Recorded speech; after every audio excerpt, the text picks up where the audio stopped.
Bonjour, chers élèves, soyez les bienvenus dans votre chaîne Apprendre facilement les mathématiques. Notre chaîne est destinée aux élèves des collèges ainsi aux élèves des lycées.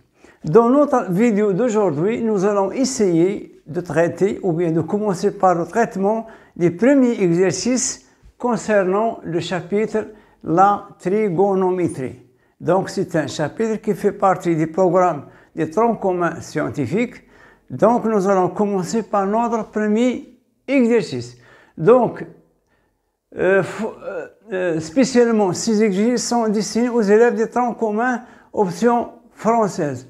Notre premier exercice est le suivant. Déterminer l'abscisse curviligne principale des points A d'abscisse 145π sur 6. Donc nous allons déterminer ce qu'on appelle, il y a ce qu'on appelle l'abscisse d'un point, l'abscisse curviligne d'un point, et il y a l'abscisse curviligne principale.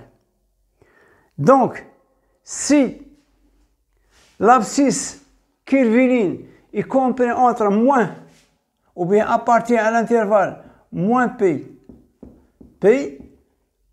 dans ce cas, on dit qu'il s'agit d'une abscisse curviligne principale. S'il n'appartient pas à cet intervalle, dans ce cas, on dit simplement que le point, qu'il s'agit d'un abscisse curviligne, non principale. Donc, chaque point est associé à une infinité d'abscisses curvilignes. Donc, chaque point est associé à une infinité d'abscisses curvilignes. Mais il existe une seule abscisse curviligne principale, celle qui est comprise entre moins P et P. Donc, lorsqu'on a un cercle trigonométrique, ici 0, donc ici le sens positif P, ici le sens négatif moins P. Donc, je peux la représenter à droite, moins P et P. Donc, si le point, ou bien si l'abscisse est supérieure à pi ou inférieure à moins P, dans ce cas, on dit qu'il s'agit d'un abscisse curviligne, mais il n'est pas principal. Donc, si je possède le point, par exemple, le point A, donc son abscisse curviligne, son abscisse curviligne principale, c'est P sur 2. P sur 2, ici P, ici 3P sur 2, ici 2P. Donc, A a pour abscisse P sur 2. De même, si je fais un tour, je l'obtiens au même point. Donc, ici, c'est P sur 2 plus 2P. Et une deuxième tour, donc, dans ce cas, vous aurez ici 5P sur 2. Donc, 5P sur 2, c'est une abscisse curviligne qui n'est pas principale. Donc, je récupère. Donc, principal, ça signifie qu'il doit être compris entre moins P et 2. Donc, dans un demi-cercle positif et le demi-cercle négatif. Donc, lorsque je prends ici 145 sur 6P, pour savoir est-ce qu'il appartient à l'intervalle moins P et P, s'il appartient à l'intervalle moins P et P, il s'agit d'une abscisse curviligne principale. Donc, je dois le comparer avec P. Donc, je vais réduire au même dénominateur. Donc, ici, P, c'est quoi? C'est CP sur 6. Donc, vous voyez que 145 est supérieur à 6.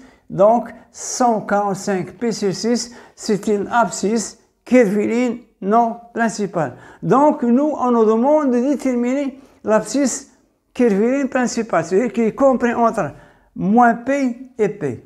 Donc, on a au départ ce qu'on appelle une abscisse curviligne principale, par exemple P sur 3.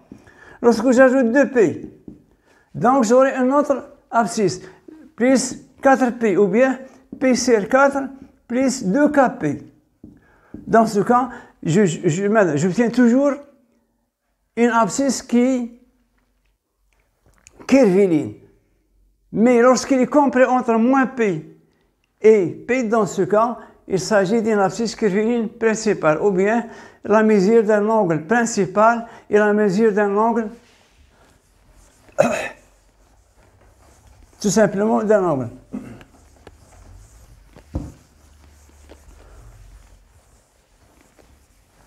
Donc, on remarque que 145π sur 6 est supérieur à π. Donc, il ne s'agit pas d'une abscisse curviligne principale. Donc, premièrement, on remarque que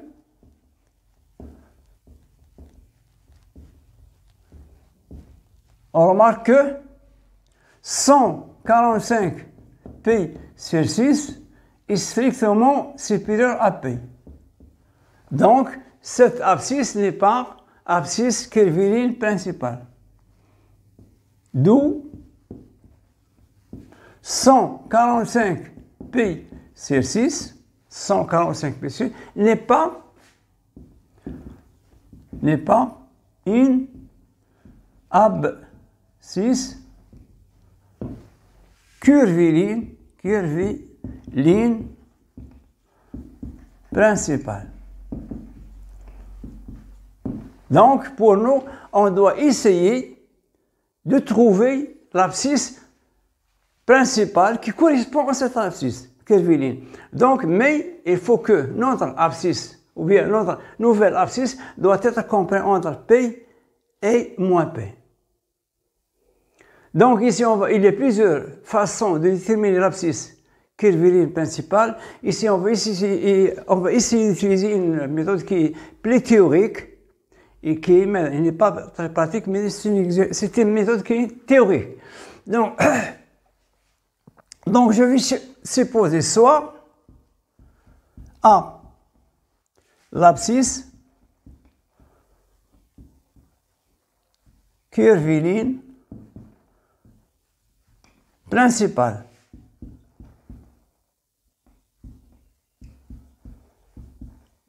De A.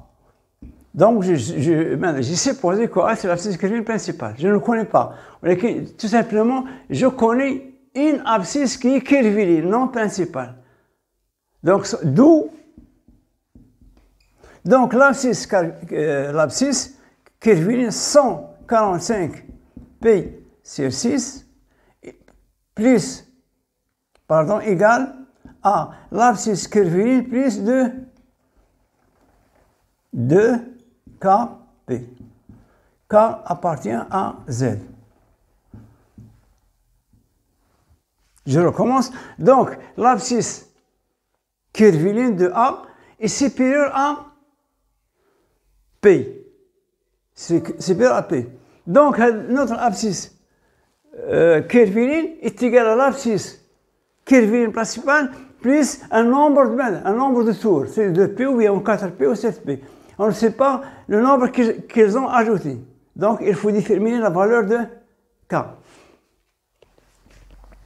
D'où, ici, avec A est compris entre moins P et P. Donc, il faut que A soit compris entre moins P et P pour qu'il soit conçu comme abscisse curviligne principale. Donc, A égale. Donc, A est égal à 145π sur 6 moins 2kp. Donc, ici, A est égal à ce nombre moins. A est compris entre quoi? Entre moins P et P. C'est-à-dire 145π sur 6 moins 2kp. C'est quoi? Ça, c'est l'abscisse curviligne, c'est A. Donc, A, c'est ça. C'est 145π sur 6 moins 2kp. Donc, il est compris entre moins P et P. Donc, ici, compris entre moins P et P. Ici, inférieur ou égal. Donc, qu'est-ce que je vais chercher? Je vais chercher la valeur qu'ils ont ajoutée, ou bien le nombre de tours qu'ils ont ajouté à A. A plus 2P, ou bien 4P, ou 6P, ou bien un multiple de 2P. Ce qu'on appelle 2kp. Donc, je dois chercher ma valeur K qu'ils ont ajoutée pour revenir à mon abscisse curviligne principale. Donc, ici, je vais encadrer K. Je vais encadrer K. Donc, pour se débarrasser, donc, il faut se débarrasser de 145p. Donc je vais ajouter moins P moins 145p sur 6 est inférieur ou égal à 2K. P. Ici, la même chose, P moins 145p sur 6. Donc, qu'est-ce que je fais? Je dois encadrer P, je dois chercher P. Donc, ici, je vais réduire au même dénominateur moins 6P moins 145p sur 6. Pardon, ici, inférieur, strictement inférieur à 2Kp, inférieur ou égal à 6P moins 145p, le tout sur 6. Donc ici, donc 6, ici moins. Donc 4, c'est 1. 5. Donc 100, c'est contient P. Donc quand je peux, pour ne pas dire, donc 6, 1, 100, est inférieur à 2K P. Ici, je dois retrancher 145, pardon, 145 moins 6. Donc 6, pardon, 6, 4, 9. Ici 1, 3 et 1. Je recommence. 145 moins 6. Donc 6, 4, 9, 1, 139 moins 139 P sur 6. Donc 145 moins 6. Donc 9 plus 6, 15, 1. 9 plus 1, 4, et 1 plus 0, donc 139. Donc, je dois me débarrasser de 2. Donc, je multiplie par 1 sur 2. Donc, j'aurai moins 151p sur 12 est inférieur à Kp est inférieur à moins 139p sur 12. Donc, je vais, pardon, ici moins, pardon, moins.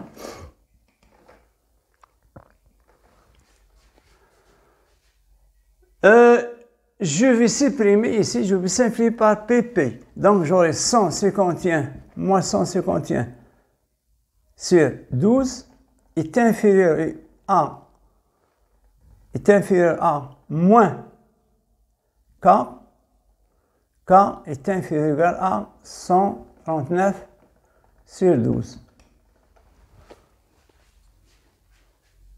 Donc ici vous avez K, je vais multiplier par, moins, je vais multiplier par moins 1. Donc j'aurai 139 sur 12 est inférieur à K, et K inférieur ou égal à 151 sur 12. Ici, il ne faut pas oublier que K appartient à Z. Donc, est un entier relatif. Donc, K appartient à Z. Donc, je vais essayer de déterminer K. Pour déterminer K, on va essayer de diviser. De diviser 139 par 12. Pardon, 139 divisé par 12. Donc, ici, 1 fois 12.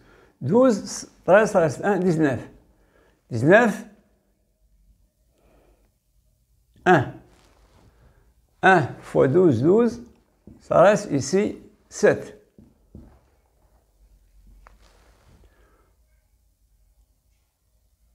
Donc, ici, c'est presque 11. Donc, ici, j'écris maintenant, 11, c'est un entier relatif. Quand ici, ça sera 12, 151 divisé par 12. Donc, ici, 1 fois 12, 12, ça c'est 12. 12, donc 12, 15 moins 12, 3. 31. 31. ça reste 2. 2 fois 12, 24, 36, donc 2. Donc, ça reste ici. Donc, K est compris entre 1 et 12, puisque K est un entier relatif, ce n'est pas un nombre décimal. C'est pour cela que j'ai pris 11 et 12. Donc, ici, d'où, donc, j'efface le premier. Donc,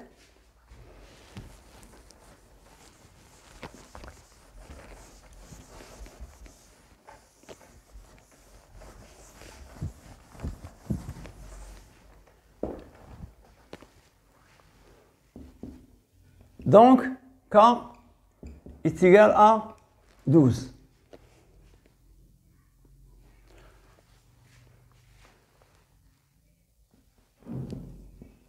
On sait que A est égal à 145, pardon.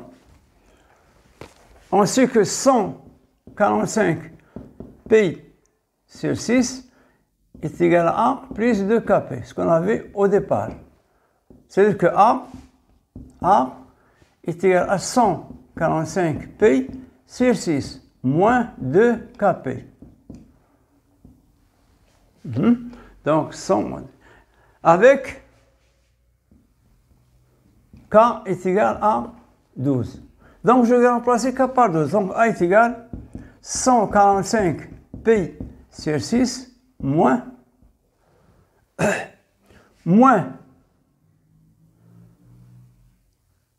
je vais dire moins 12 K pi sur 6. K est égal à 12.